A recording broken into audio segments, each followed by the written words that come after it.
दरअसल 2024 का चुनाव बीजेपी के लिए अहम था। 10 साल के एंटी इनकम्बेंसी बेरोजगारी का लेवल हाई होने के बावजूद यदि 240 सीट जीतने में बीजेपी कामयाब होती है तो ये उनकी हार नहीं, बस थोड़ा सा लॉस बोल सकते हो। अब बहुत सारे लोग जश्न मना रहे हैं, हालांकि उनके लिए जश्न की बात है कि 52 से 99 100 सीट पे आ गए, क्योंकि कांग्रेस, तो उनके लिए जश्न की बात है, डायरेक्ट डबल हो गए। बीजेपी के लिए थोड़ा सा नुकसान पहुंचा है, खाली आपको महाराष्ट्र और यूपी में और राजस्थान में 3 जगह ज्यादा नुकसान होने के कारण जो है बीजेपी 240 के पास पहुंच गई। इसको आप हार बोलिए या नुकसान बोलिए, या पे डिपेंड करता है। लेकिन हम बात कर रहे हैं बीजेपी को इस बार फायदा जहां हुआ उसकी चर्चा करने जा रहे हैं।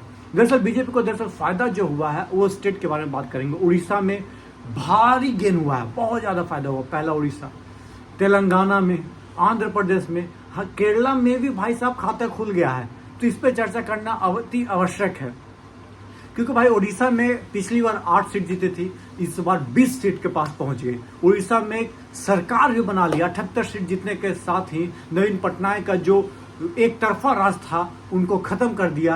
अब से बीजेपी का राज है, मांझी जी का राज है उड़ीसा में। 25 साल बाद सत्ता में लौटी है दोस्तों उड़ीसा में भाजपा। खुशी की बात है भाजपा के लिए, क्योंकि एक स्टेट उनके कब्जा में फिर से आ गया, पहली चीज।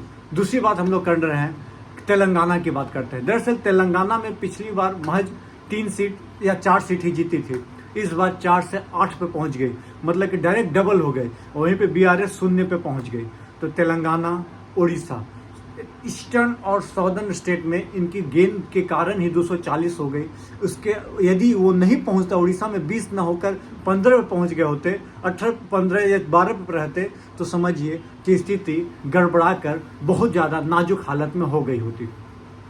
वहीं पे आंध्र प्रदेश की बात किया जाए, आंध्र प्रदेश में भी 3 सीटें अकेले दम पर बीजेपी निकाल ली। अब तो कोलिशन का सरकार भी है, गठबंधन की सरकार भी टीडीपी के साथ चलाने वाले हैं, तो बहुत बड़ी फायदा।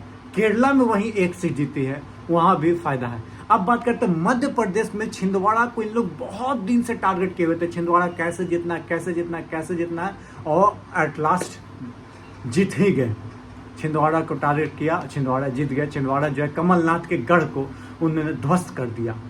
और बाकी हिमाचल तो जीत ही गए, उत्तराखंड पिछली बार भी जीत रहे थे, इस बार भी जीते। ये कुछ सीटें जो थी जहां पे बीजेपी को गेन हुआ है। अब इसको और बाकी जगह हार हुआ है, उस पर चर्चा अलग हम लोग तौर पे कर सकते हैं। लेकिन उड़ीसा नया जगह आने से क्या फायदा हुआ है कि भाई साहब एक स्टेट आपके अंतर्गत जब आ जाता है तो आपकी ताकत और मजबूत होती है। और 78 सीट लाए, वहीं पे कांग्रेस 14 सीट पे पहुंची है, 57 सीट पे आपको बीजेडी है, हाँ, नवीन पटनायक जी। ये था कुछ जो सीटें मैं आपको बता रहा हूँ जो कि बीजेपी को गेन हुआ है 2024 के इलेक्शन में। देखते हैं कि कितना फायदेमंद होता है आगे आने वाले समय को।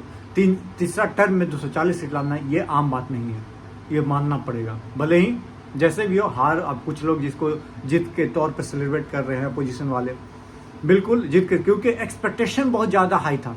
कहाँ 370 400 के नारा देने के बाद 240 पे लटक जाइएगा तो आपकी हार निश्चित है। इसको आप हार के तौर पर देख सकते हैं, बिल्कुल देख सकते हैं, क्योंकि आप बार बार नारा देते 370 आएगा, 400 पार, इस बार तीसरी बार 400 पार, तीसरी बार हैट्रिक की बात कर रहे थे, लेकिन 240 250 सीट भी नहीं आता है। तो इसके लिए अपोजिशन ही इसको हार के तौर पर देख रही है। चलिए, वीडियो पसंद आया, चैनल पर पहली बार आए हैं तो चैनल को सब्सक्राइब कर लीजिएगा, और ये जो मेरा एनालिसिस अच्छा लगा तो चैनल को, वीडियो को खूब सारा शेयर कीजिएगा। धन्यवाद। जय हिंद, जय भारत दोस्तों।